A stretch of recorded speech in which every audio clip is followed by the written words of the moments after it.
بسم اللہ الرحمن الرحیم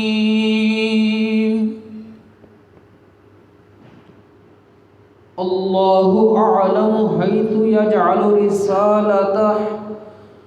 صدق اللہ العظیم وصدق رسولہ النبی الکریم الامین ان اللہ وملائکتہ یصلون علی النبی یا ایہا الذین آمنوا صلوا علیہ وسلموا تسلیما الصلاة والسلام علیک یا رسول اللہ وعلی علیک واصحابک یا سیدی یا حبیب اللہ۔ بعد از حمد و صلاة اج دا عنوان درس حواس نبوی صلی اللہ علیہ وآلہ وسلم یعنی نبی کریم صلی اللہ علیہ وآلہ وسلم دے حواس خمسہ ظاہرہ دے حوالے نال اج گفتگو کرنی ہے۔ حواس خمسہ ظاہرہ تو مراد چکھنے دی طاقت، سونگنے دی طاقت، دیکھنے دی طاقت، چھونے دی طاقت، سننے دی طاقت، انہوں حواس خمسہ کیا جاندہ ہے۔ یہ ہر انسان دے قدرت نے حواس خمسہ ظاہرہ بنائے نے، لیکن جس طرح اللہ تبارک و تعالی نے نبی کریم صلی اللہ علیہ وآلہ وسلم نو دیگر انبیاء نو عام انساناں تو فضیلت دیتی ہے اور ساڈے پیارے آقا صلی اللہ علیہ وآلہ وسلم نو امام الانبیاء بنایا ہے، خاتم النبیین دا تاج پہنایا ہے۔ اللہ تبارک و تعالی نے اسی طرح نبی کریم علیہ السلام نو حواس خمسہ ظاہرہ یعنی سننے دی طاقت، دیکھنے دی طاقت، چکھنے دی طاقت، سونگنے دی طاقت، چھونے دی طاقت، اس لحاظ نال بھی خالق لم یزل نے کئی لحاظ نال نبی کریم علیہ السلام نو انفرادیت عطا فرمائی ہے۔ خطبہ دے اندر قرآن مجید فرقان حمید دی ایک آیہ مقدسہ دے جڑے کلمات مبارکہ تلاوت کیتے نے اللہ کریم نے ارشاد فرمایا ہے اللہ اعلم حیث یجعل رسالتہ، کہ اللہ تبارک و تعالی خوب جانتا ہے کہ اس نے اپنی رسالت کس مقام تے رکھنی ہے۔ اللہ تبارک و تعالی نے روز ازل تو جنہ لوکاں نو اپنی رسالت واسطے منتخب فرمایا ہے، رسول اکرم صلی اللہ علیہ وآلہ وسلم دی عظمتاں نو جس وقت اللہ تبارک و تعالی نے عرب دے ماحول وچ ظاہر فرمایا تو کئیاں لوگوں نے رشک کیتا کہ خالق کائنات جل جلالہ اے نبوت سانو دیندا، بالخصوص ولید بن مغیرہ دا اے تقاضا سی اور او دے حامی او دے منن والے بڑے بڑے دلائل دیندے سی کہ ولید بن مغیرہ کولے فلاں بھی صلاحیت مال و دولت اتنا زیادہ ہے لہذا نبوت انہوں ملنی چاہیے سی۔ تے خالق کائنات جل جلالہ نے ایک کلمات نازل فرما دیتے اللہ اعلم حیث یجعل رسالتہ، اللہ خوب جانتا ہے کہ اس نے اپنی رسالت کس مقام اور مرتبے تے رکھنی ہے، یعنی کس نو رسول واسطے انتخاب فرمانے، نبی واسطے کس دا انتخاب فرمانے۔ اللہ تبارک و تعالی نے ازل تو ہی فیصلہ فرما دیتا سی کہ میں فلاں اپنا پیغمبر بنانا ہے۔ ہن میں نبی کریم صلی اللہ علیہ وآلہ وسلم دیاں اے جڑیاں خواص خمسہ ظاہرہ طاقتاں نے اس حوالے نال گفتگو کرنی ہے۔ سب نالوں پہلے سننے دی طاقت۔ مسند امام احمد بن حنبل دے اندر حدیث پاک موجود ہے کہ رسول اکرم صلی اللہ علیہ وآلہ وسلم اپنے صحابہ کرام علیہم رضوان دے اجتماع وچ تشریف فرما سن تو نبی کریم علیہ السلام نے صحابہ نو مخاطب کر کے فرمایا انی ارا ما لا ترون واسمع ما لا تسمعون، بے شک میں ਉਹ ਕੁਝ ਦੇਖਣਾ ਜਿਸ ਨੂੰ ਤੁਸੀਂ ਨਹੀਂ ਵੇਖ ਸਕਦੇ, ਔਰ ਮੈਂ ਉਹ ਕੁਝ ਸੁਣ ਲੈਣਾ ਜਿਹਨੂੰ ਤੁਸੀਂ ਨਹੀਂ ਸੁਣ ਸਕਦੇ। نبی کریم علیہ السلام نے واضح لفظاں چ ارشاد فرما دیتا کہ میں ایسیاں آوازاں جڑیاں تواڈیاں کناں نوں سنائی نہیں دیندیاں، میرے کن مبارک انہاں نوں بھی سن لیندے نے، میرے گوش مبارک انہاں نوں بھی سن لیندے نے۔ نبی کریم صلی اللہ علیہ وآلہ وسلم نے پھر خود ہی نال ارشاد فرمایا اطت السماء وحق لها ان تعد، آسمان تو ایک آواز آ رہی ہے، میرے صحابہ تساں او آواز نہیں سنی جڑی میں سن لئیے، آسمان تو جڑی آواز آئی ہے حق بھی بندا ہے آسمان دا کہ آسمان آواز کڈے چرچراوے اودے چوں آواز آوے۔ نبی کریم علیہ السلام نے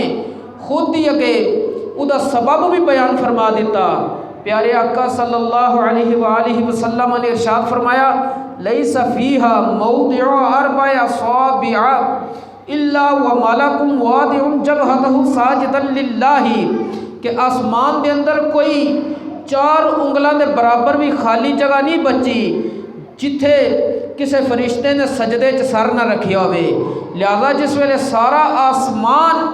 فرشتیاں دے نال بھر گیا ہے، وہ سجدہ کر رہے نے رب دی بارگاہ وچ، تے اے آسمان اس وجہ تی آواز کر رہا وے۔ نبی کریم علیہ السلام تشریف فرما کتھے سن؟ فرش زمین تے۔ آواز کس دی سنی؟ آسمان دی۔ زمین اور آسمان دے درمیان 500 سال دی مسافت ہے۔ نبی کریم علیہ السلام نے وہ بھی سن لی سی۔ اسی طرح صحاح 6 دے اندر موجود ہے کہ نبی کریم صلی اللہ علیہ وآلہ وسلم آپ نے جس وقت معراج دی رات آسمانہ تے جنت دی سیر کی تھی تے حضرت بلال حبشی رضی اللہ تعالیٰ عنہ مکہ شہر دے اندر موجود سن۔ نبی کریم صلی اللہ علیہ وآلہ وسلم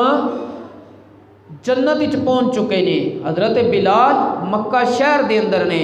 تو نبی کریم علیہ السلام نے بعد وچ آ کے حضرت بلال نو فرمایا یا بلال سمعتنا علیک بینا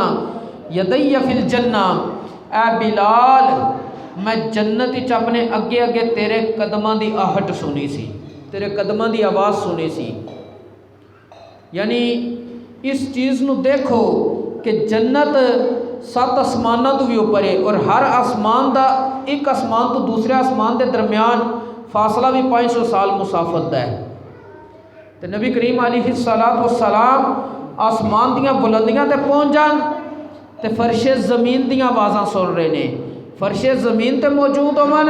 تے آسمانی مخلوق دیاں آوازاں سن رہے نے۔ اے نبی کریم علیہ السلام نو اللہ تبارک و تعالیٰ نے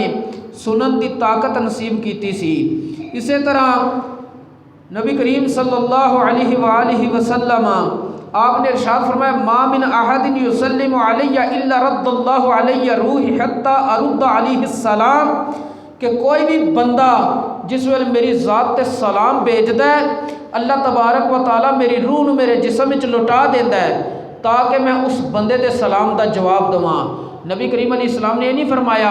جڑا میرے روزے تے آ کے سلام بھیجے میں او دے سلام دا جواب دینا، یا مدینہ منورہ دے اندر رہ کے بھیجے میں او دے سلام دا جواب دینا۔ مطلق فرمایا ہے کہ کائنات دے دنیا دے کسی بھی کونے تے نبی کریم علیہ السلام دی بارگاہ وچ سلام دا نذرانہ پیش کرے، نبی کریم علیہ السلام اس دے اس سلام نو سن کے تے جواب عطا فرماندے نے۔ اسے واسطے کسی شاعر نے کیا سی، غفلت نہ کر پڑھ لے ان پر آج بھی درود، غفلت نہ کر پڑھ لے ان پر آج بھی درود، کیونکہ وہ آج بھی سلام کا جواب دیتے ہیں، آج بھی سلام کا جواب دیتے ہیں۔ اسی طرح اللہ تبارک و تعالیٰ نے نبی کریم صلی اللہ علیہ وآلہ وسلم نو دیکھن دی طاقت نصیب کیتی ہے۔ نبی کریم علیہ السلام صحابہ اکرام علیہم رضوان نو جماعت کروا رہے سی، بعد وچ نبی کریم علیہ السلام نے ارشاد فرمایا حل ترون قبلتی ہا ہنا فواللہ لا یخفا علی رکوعکم ولا خشوعکم، اے میرے صحابہ فلاں صافی فلاں شخصی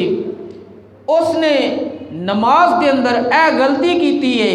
تو نبی کریم علیہ السلام نے بلا کے فرمایا کیا تہاڈا خیال ہے کہ میرا صرف قبلے وال دھیان ہوندا ہے؟ اللہ تبارک و تعالی نے مینوں ایک قوت عطا کیتی ہے، تہاڈا رکوع کرنا اور تہاڈے دل دے اندر جڑی خشوع و خضوع دی کیفیت ہے وہ بھی میرے تو پوشیدہ نہیں، میں پاویں نماز پڑھا رہا ہاں، اللہ تبارک و تعالی نے مینوں ایک قوت عطا کیتی ہے کہ میں ہر چیز دا مشاہدہ نماز دے اندر بھی کر لینا وا۔ اور نبی کریم صلی اللہ علیہ وآلہ وسلم نے نماز دے اندر ایک دفعہ اپنا ہاتھ اگے بڑھایا پھر پیچھے کر لیا، صحابہ کرام علیہم رضوان نے عرض کی یا رسول اللہ صلی اللہ علیہ وسلم اے معاملہ کی ہویا ہے؟ نبی کریم علیہ السلام نے فرمایا اللہ تبارک و تعالی نے جنت دا ایک انگور دا درخت میرے قریب کر دیتا، میں ہاتھ بڑھایا وہ ایک گچھا لینے واسطے، ایک خوشہ دا میں توڑنا سی، نبی کریم علیہ السلام نے فرمایا میں پھر خیال کیتا کہ جنت دا درخت ہے تو میری امت انہوں جنت ہی کھائے، اگر میں وہ ایک گچھا بھی توڑ لینا تو اس گچھے دے اندر اتنی برکت سی کہ ساری دنیا بھی کھا لیندی تو پھر بھی انہیں ختم نہیں ہونا سی۔ لیکن دسن دا مقصد ہے کہ اللہ تبارک و تعالی نے نبی کریم صلی اللہ علیہ وآلہ وسلم نو دیکھن دی بھی قوت بہت زیادہ عطا کیتی ہے۔ حضرت سیدنا موسیٰ علی نبینا علیہ السلام آپ نے رب دی بارگاہ عرض کی یا اللہ مینوں اپنا دیدار کرا، اللہ تبارک و تعالی نے فرمایا اے موسیٰ تو ہون نہیں دے سکتا، لیکن اگر تو دیکھنا ہی ہے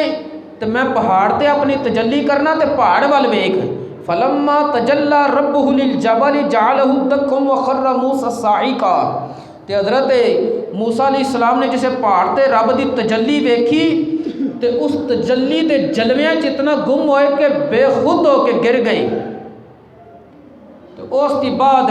حضرت سیدنا ابو ہریرہ رضی اللہ تعالیٰ عنہ آپ فرماندے نبی کریم علیہ السلام نے فرمایا اے ابو ہریرہ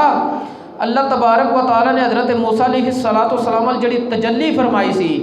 وہ تجلی بھی ڈائریکٹ انہاں تے نہیں سی، پہاڑ تے سی، تے انہاں پہاڑ والوں ویکھیا تے حضرت موسیٰ علیہ السلام دی اکھ وچ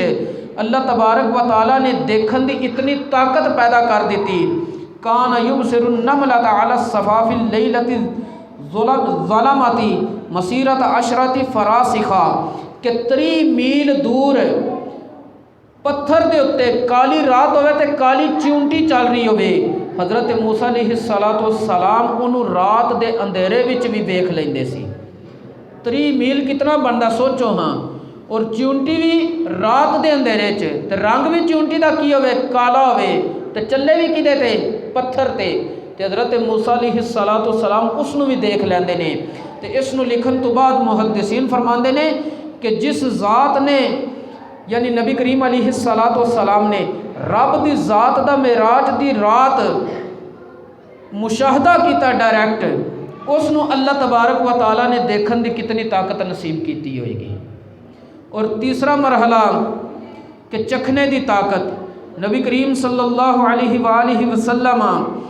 آپ دی ایک شخص نے دعوت کی تھی، نبی کریم علیہ السلام نے منہ جسے لقمہ ڈالیا، نبی کریم علیہ السلام دے نال صحابہ کرام ہی سن، صحابہ کرام کھان لگ پے، وہ لقمہ اندر نکل گئے، لیکن نبی کریم علیہ السلام اپنے منہ چ لقمے نو کما رہے نے، اور دعوت کرن والے نو پوچھدے نے کہ اے جڑا بکری دا گوشت آندا ہی اے بکری مالک دی اجازت تو بغیر وکی ہے، مالک دی اجازت تو بغیر وکی ہے، جڑا جائز طریقہ نہیں ہے۔ اس شخص نے پوری تفتیش کی تھی، انہیں پھر آ کے عرض کی تھی یا رسول اللہ صلی اللہ علیہ وسلم معاملہ اسی طرح ہی ہویا وے کہ وہ بکری واقعی مالک دی اجازت تو بغیر وکی سی۔ نبی کریم علیہ السلام نے فرمایا اس چیز دا خیال رکھیا کرو، اور آپ نے لقمہ باہر کر دیتا کہ آپ دی چکھن دی طاقت اے وے کہ صرف کھٹا میٹھا کڑوا ترش ہونا پھکا ہونا اس چیز نو نہیں چیک کر رہی، بلکہ اس چیز دے حلال حرام ہونے نو بھی چیک فرما رہی ہے۔ اور اس تو اگلا مرحلہ کہ نبی کریم علیہ السلام دے چھونے دی طاقت اے وے کہ نبی کریم علیہ الصلوۃ والسلام جس چیز نو چھو دیندے سی وہ چیز اگر پہلے ٹوٹی ہوندی سی تے درست ہو جاندی سی۔ اور آپ دا آخری مرحلہ کہ نبی کریم صلی اللہ علیہ وآلہ وسلم نو سنگن دی طاقت اللہ تبارک و تعالیٰ نے کی عطا فرمائیے۔ نبی کریم علیہ الصلوۃ والسلام یمن دی طرف آپ فرماندے سی کہ مینوں تو اللہ دی خوشبو آ رہی ہے۔ مطلب کی سی اللہ دی خوشبو آ رہی ہے کہ یمن دے اندر ایمان ہوئے گا اور حکمت بھی یمن والوں دے اندر ہے۔ یہ نبی کریم علیہ السلام نے پہلے ہی فرما دیتا سی سنگ کے۔ اور حضرت سیدنا یعقوب علیہ نبینا علیہ الصلوۃ والسلام نے اپنے بیٹے حضرت یوسف علیہ الصلوۃ والسلام دا یہ مصر تو کرتا چلیا سی تے آپ نے فرمایا انی لعجد ریح یوسف، مینوں یوسف بیٹے دی خوشبو آ رہی ہے۔ کتھے کنان تے کتھے مصر ملک، لیکن دور مسافت بھی سن کے نبیاں نے دس دیتے ہوئے کہ کیڑا معاملہ ہو رہا وے۔ اللہ تبارک و تعالی جو نبیاں نو مقام و مرتبہ عطا کرتا ہے بندہ مومن واسطے اس نو تسلیم کرنا لازم ہے۔ اللہ تبارک و تعالی سانو تمام انبیاء دا ادب و احترام کرنے دی توفیق نصیب فرمائے۔ وما توفیقی الا باللہ۔ اللہم صلی وسلم علی سیدنا و مولانا محمد مبارک وسلم۔ یا الہی جو پاکیزہ کلمات پڑھے گئے جو واعظ و نصیحت ہوا ہے اس تمام کا کامل ثواب بھائی نوادی صاحب کے جتنے بھی اعزا اقربا اس دار فانی سے حالت ایمان کے ساتھ رخصت ہوئے تمام کروا کو اصال کرتے ہیں قبول و منظور فرما، ان کے اور ہم کی بخشش و مغفرت فرما، خیر قبول فرما، شر بلا ہر قسم کا دور فرما۔ سبحان ربک رب العزت عما یصفون وسلام علی المرسلین والحمد للہ رب العالمین۔